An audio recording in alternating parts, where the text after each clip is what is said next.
Cricket ಪ್ರೇಮಿಗಳಿಗೆ good news. ಚಿನ್ನಸ್ವಾಮಿಯಲ್ಲಿ ಪಂದ್ಯಕ್ಕೆ green signal. Guideline ಬಳಸಿ ಪಂದ್ಯ ಆಯೋಜನೆಗೆ ಸೂಚನೆ. ಗೈಡ್ಲೈನ್ಸ್ ಅನ್ನ ನೀವು ಪಾಲನೆ ಮಾಡಬೇಕು ಅಂತ ಹೇಳಿ ಪಂದ್ಯ ಆಯೋಜನೆಗೆ ಸೂಚನೆಯನ್ನ ನೀಡಲಾಗಿದೆ.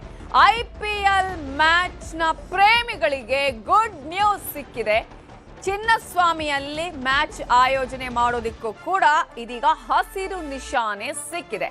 ಆದ್ರೆ ಒಂದು ಷರತ್ತೇನಂದ್ರೆ ಗೈಡ್ಲೈನ್ಸ್ ಅನ್ನ ಪಾಲನೆ ಮಾಡಬೇಕು ಪಂದ್ಯ ಆಯೋಜನೆಗೆ ಅಂತ ಹೇಳಿ ಸೂಚನೆಯನ್ನ ನೀಡಲಾಗಿದೆ. ಚಿನ್ನಸ್ವಾಮಿಯಲ್ಲಿ ಪಂದ್ಯಕ್ಕೆ ಸರ್ಕಾರ ಒಪ್ಪಿಗೆ ಕೊಟ್ಟಿದ್ದು ಒಟ್ಟು 7 ಪಂದ್ಯ ಆಯೋಜನೆಗೆ ಸರ್ಕಾರ ಇಲ್ಲಿ ಒಪ್ಪಿಗೆಯನ್ನ ನೀಡಿದೆ. ಮಾರ್ಚ್ 28ಕ್ಕೆ ಆರ್ಸಿಬಿ ವರ್ಸಸ್ SRH ಪಂದ್ಯ ನಡೆಯಲಿದೆ. ಅದರಲ್ಲೂ ಕೂಡ ಉದ್ಘಾಟನಾ ಪಂದ್ಯ. ಈಗಾಗಲೇ ಆರ್ಸಿಬಿ ಈ ಹಿಂದೆ ಏನು ವಿಜಯೋತ್ಸವವನ್ನು ಆಚರಣೆ ಮಾಡುವಂತಹ ಸಂದರ್ಭದಲ್ಲಿ ಕೆಲವೊಂದು ಸಜೆಷನ್ಸ್ ಕೊಟ್ಟಿರೋ ಪ್ರಕಾರನೇ ನಾವು ಅದೆಲ್ಲ ನೀರಿನ ಸೌಲಭ್ಯಗಳೆಲ್ಲ ಮಾಡ್ಕೊಟ್ಟಿದ್ದೀವಿ. ಸೊ ಅದೆಲ್ಲಾನು ಮಾಡಿರೋದ್ರಿಂದ ಎಕ್ಸ್ಪರ್ಟ್ ಕಮಿಟಿ ಅದನ್ನೆಲ್ಲ ನೋಡಿ ಓಕೆ ಮಾಡಿದ್ದಾರೆ. ಪಂದ್ಯ ಆಯೋಜನೆ ಜೊತೆಗೆ 2ನೇ ಹಂತದ ಮತ್ತು 3ನೇ ಹಂತದ ಸುರಕ್ಷತಾ ಕ್ರಮಗಳನ್ನು ಕೂಡ ಕಾಮಗಾರಿ ಮಾಡಬೇಕು ಅಂತ ಹೇಳಿದ್ವಿ. ಆ ಕಾಮಗಾರಿ ಈಗ ಆಗ್ತಾ ಇದೆಯಾ, ಹೇಗೆ ಆಗ್ತಿದೆ? ಸೊ ಫೇಸ್ 2 ಫೇಸ್ 3ಗೆ ಏನು ಇನಿಷಿಯಲ್ ನಾವು ಪ್ರಿಪರೇಷನ್ ಮಾಡಬೇಕಾಗಿರೋಂಥ ಒಂದು ಫೆಸಿಲಿಟೀಸ್ ಆಗಲಿ ಒಂದು ಸೌಲಭ್ಯ ಮಾಡಿಕೊಡ್ಬೇಕಾಗಿರೋದು ಕೊಟ್ಟಿದ್ದೀವಿ. ಸೊ ಅದು ಕ್ರಮಾತ್ಮಕವಾಗಿ ಅದನ್ನ ಮುಂದುವರಿಸ್ತೀವಿ. ಧನ್ಯವಾದಗಳು ಸರ್ ಎಲ್ಲರೂ. ಥ್ಯಾಂಕ್ ಯು ಧನ್ಯವಾದ. ಏಪ್ರಿಲ್ 5ಕ್ಕೆ ಆರ್ಸಿಬಿ ವರ್ಸಸ್ ಚೆನ್ನೈ ಮ್ಯಾಚ್ ಕೂಡ ನಡೆಯುತ್ತೆ. ಮುಖಾಮುಖಿ ಆಗುತ್ತೆ. ಹೈ ವೋಲ್ಟೇಜ್ ಮ್ಯಾಚ್ ನಡೆಯುವಂತಹದ್ದು. ಚಿನ್ನಸ್ವಾಮಿ ಸ್ಟೇಡಿಯಂನಲ್ಲಿ ಮ್ಯಾಚ್ ನಡೀಲಿಲ್ಲ ಅಂತ ಹೇಳಿದ್ರೆ ಅದು ಕೇವಲ ಬೆಂಗಳೂರು ಅಥವಾ ಕರ್ನಾಟಕದ ಅಭಿಮಾನಿಗಳಿಗೆ ಮಾತ್ರ ಅಲ್ಲ, ಆಲ್ಮೋಸ್ಟ್ ಇದರಿಂದಾಗಿ ಆರ್ಥಿಕತೆಯ ವಿಚಾರವನ್ನ ಕೂಡ ಗಮನಿಸಬೇಕಾಗತ್ತೆ. ಕಾರಣ ಆರ್ಸಿಬಿ ಮ್ಯಾಚ್ ಇದ್ದಾಗಲೆಲ್ಲ ಚಿನ್ನಸ್ವಾಮಿ ಸ್ಟೇಡಿಯಂ ಆಗಿರ್ಬೋದು ಅಥವಾ ಯಾವುದೇ ಸ್ಟೇಡಿಯಂ ತುಂಬಿ ತುಳುಕುತ್ತೆ. ಎಷ್ಟೇ ದೊಡ್ಡ ಇದ್ರೂ ಕೂಡ ಬ್ಲ್ಯಾಕ್ ಅಲ್ಲಾದ್ರೂ ಟಿಕೆಟ್ ತಗೊಂಡು ಅಲ್ಲಿ ಆರ್ಸಿಬಿ ಮ್ಯಾಚ್ ನೋಡೋದಕ್ಕೆ ಚಿನ್ನಸ್ವಾಮಿಗೆ ಬಂದೇ ಬರ್ತಾರೆ ಆರ್ಸಿಬಿ ಅಭಿಮಾನಿಗಳು. ಇಂತಹ ಸಂದರ್ಭದಲ್ಲಿ ಅದರಲ್ಲೂ ಕೂಡ ಕಳೆದ IPL ನಲ್ಲಿ ಆರ್ಸಿಬಿ ಗೆಲುವನ್ನ ಸಾಧಿಸಿತ್ತು, ತಾಮ್ ಕಪ್ ಅನ್ನ ಎತ್ತಿ ಹಿಡಿದಿತ್ತು. ಈ ಸಲ ಕಪ್ ನಮ್ದೇ ಅಂತ ಹೇಳಿ ಕಪ್ ಎತ್ತಿ ಹಿಡಿದ್ರು ಕೂಡ ವಿಜಯೋತ್ಸವದ ಸಂದರ್ಭದಲ್ಲಿ ಆದಂತಹ ಕಾಲ್ ತುಳಿತಾ ಇದೆಯಲ್ಲ, ಇದು ಎಲ್ಲಾ ಖುಷಿಯನ್ನ ಹಾಳು ಮಾಡಿತ್ತು. ಹಾಗಾಗಿ ಇನ್ನು ಮುಂದೆ ಚಿನ್ನಸ್ವಾಮಿಯಲ್ಲಿ ಮ್ಯಾಚ್ ಆಗೋದೇ ಇಲ್ಲ ಅನ್ನುವಂಥ ನಿರ್ಧಾರಕ್ಕೂ ಬಂದಿತ್ತು. ಪ್ರಮುಖವಾಗಿ ಚಿನ್ನಸ್ವಾಮಿ ಸ್ಟೇಡಿಯಂನಲ್ಲಿ ಆನಂತರ ಮ್ಯಾಚ್ಗಳು ನಡೆದಿರಲಿಲ್ಲ. ಆ ನಂತರ ಒಂದೊಂದಾಗಿ ಸರ್ಕಾರ ಆಗಿರ್ಬೋದು ಅಥವಾ ಇದರ ಬಗ್ಗೆ ಒಂದು ಸಮಿತಿಯನ್ನು ಕೂಡ ಸರ್ಕಾರ ನೇಮಕ ಮಾಡಿತ್ತು. ಸಮಿತಿಯಲ್ಲಿ ಸಾಕಷ್ಟು ರೀತಿಯಂತಹ ಶಿಫಾರಸುಗಳನ್ನು ಕೂಡ ಮಾಡಲಾಗಿತ್ತು. ಸೊ ಈ ಒಂದು ಶಿಫಾರಸಿನ ಹಿನ್ನೆಲೆಯಲ್ಲಿ ಇದೀಗ ಸರ್ಕಾರ ಹಲವು ಸುತ್ತಿನ ಸಭೆಯನ್ನು ಕೂಡ ಮಾಡಿತ್ತು. ಅದರಲ್ಲೂ ಕೂಡ KCA ಆಗಿರ್ಬೋದು, RCB ಮ್ಯಾನೇಜ್ಮೆಂಟ್ ದವರ ಜೊತೆಗೆ ಆಗಿರ್ಬೋದು, ಹೀಗೆ ಹಲವು ಸುತ್ತಿನ ಸಭೆಗಳನ್ನ ಮಾಡಿದ ಬಳಿಕ ಇದೀಗ ಸರ್ಕಾರ ಒಪ್ಪಿಗೆಯನ್ನ ಕೊಟ್ಟಿದೆ. ಆರ್ಸಿಬಿಯ ಮ್ಯಾಚ್ ಇಲ್ಲಿ ನಡೆಯತ್ತಾ ಇಲ್ವಾ, ಚಿನ್ನಸ್ವಾಮಿಯಲ್ಲಿ ಮ್ಯಾಚ್ ನಡೆಯತ್ತಾ ಇಲ್ವಾ ಅನ್ನುವಂತಹ ಎಲ್ಲಾ ಪ್ರಶ್ನೆಗಳಿಗೂ ಫೈನಲಿ ಉತ್ತರ ಸಿಕ್ಕಿದೆ. ಅದೇನಪ್ಪಾ ಅಂತ ಹೇಳಿದ್ರೆ RCB versus SRH match Chinnaswamy ಸ್ಟೇಡಿಯಂನಲ್ಲೇ ನಡೆಯುತ್ತೆ. ಉದ್ಘಾಟನಾ ಪಂದ್ಯ. ಯಾವ ತಂಡ ವಿಜಯಶಾಲಿ ಆಗಿರುತ್ತೋ, ಕಪ್ಪನ್ನ ಎತ್ತಿ ಹಿಡಿದಿರುತ್ತೋ ಆ ತಂಡ ಆತಿಥ್ಯ. ಅದರಲ್ಲೂ ಕೂಡ ತಮ್ಮ ತವರು ಗ್ರೌಂಡ್ ಅಲ್ಲೇ ಆಡುವಂತಹ ಪದ್ಧತಿಯನ್ನ ಹಲವು ವರ್ಷಗಳಿಂದಲೂ ಕೂಡ ಮಾಡ್ಕೊಂಡು ಬಂದಿರುವಂತದ್ದು. ಇಂತಹ ಸಂದರ್ಭದಲ್ಲಿ ಈ ವರ್ಷವೇ ಇಲ್ಲಿನ ಉದ್ಘಾಟನಾ ಮ್ಯಾಚ್ ಆಗುತ್ತಾ ಇಲ್ವಾ ಅನ್ನುವಂತಹ ಪ್ರಶ್ನೆ ಕೂಡ ಇತ್ತು. ಆದ್ರೆ ಇದೀಗ ಎಲ್ಲದಕ್ಕೂ ಕೂಡ ಒಂದಷ್ಟು ಗೊಂದಲಗಳಿಗೆ ತೆರೆ ಬಿದ್ದಿದೆ. ಆ ಒಂದು ಗೊಂದಲಗಳಲ್ಲಿ ಪ್ರಮುಖವಾಗಿದ್ದು ಇಲ್ಲಿ ಮ್ಯಾಚ್ ನಡೆಯುತ್ತಾ ಇಲ್ವಾ. ಆದ್ರೆ ಈಗ ಬಂದಿರುವ ಉತ್ತರ ಚಿನ್ನಸ್ವಾಮಿ ಸ್ಟೇಡಿಯಂನಲ್ಲಿ ಮ್ಯಾಚ್ ನಡೆಯುತ್ತೆ. IPL ಉದ್ಘಾಟನಾ ಪಂದ್ಯ ಚಿನ್ನಸ್ವಾಮಿ ಸ್ಟೇಡಿಯಂನಲ್ಲಿ ನಡೆಯುತ್ತೆ ಅನ್ನುವಂಥದ್ದು. ಅದು RCB ಮತ್ತು SRH ನಡುವೆ ನಡೆಯುತ್ತೆ ಅನ್ನೋದನ್ನ ನಾವಿಲ್ಲಿ ಗಮನಿಸಬೇಕು. ಮಂತ್ರಿಗಳಿಗೆ ಅವರು ಒಂದು ರಿಪೋರ್ಟ್ ಕೊಟ್ಟಿದ್ದಾರೆ. ಸೊ ಈಗ ಗೃಹ ಮಂತ್ರಿಗಳು ಈಗ ನಡೆದ ಚರ್ಚೆಯಲ್ಲಿ ನಮಗೆ IPL ಮ್ಯಾಚ್ ನಡೆಸಲಿಕ್ಕೆ ಕರ್ನಾಟಕ ರಾಜ್ಯ ಕ್ರಿಕೆಟ್ ಸಂಸ್ಥೆಗೆ ಅವಕಾಶ ಮಾಡಿಕೊಟ್ಟಿದ್ದಾರೆ.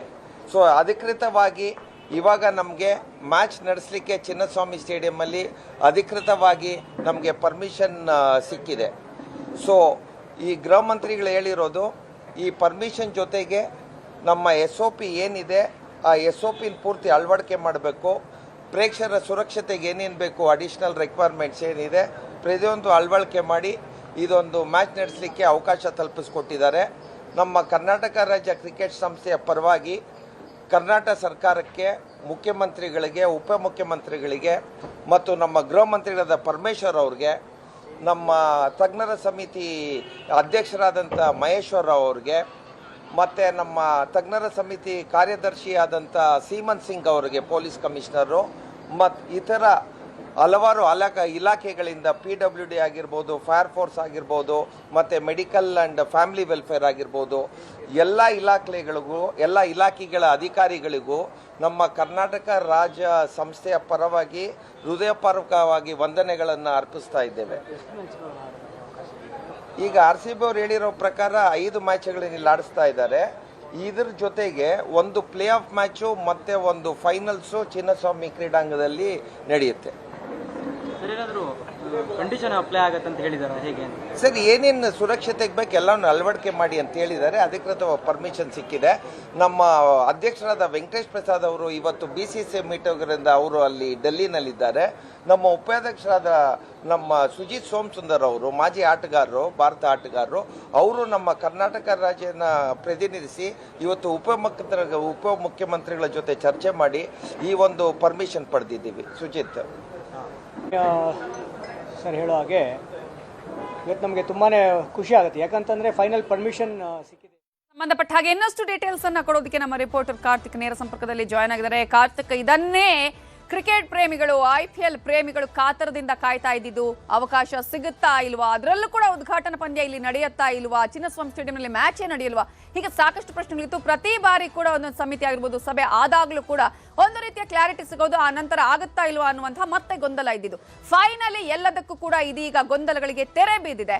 ಸೊ ಮ್ಯಾಚ್ ನಡೆಸೋದಕ್ಕೆ ಈಗ ತಯಾರಿಯನ್ನು ಕೂಡ ಮಾಡ್ಕೊಳ್ಳಲಾಗುತ್ತಾ? ಇವತ್ತಿನ ಈ ಒಂದು ಸಭೆಯಲ್ಲಿ ತೆಗೆದುಕೊಂಡಂತಹ ಪ್ರಮುಖ ನಿರ್ಧಾರಗಳು.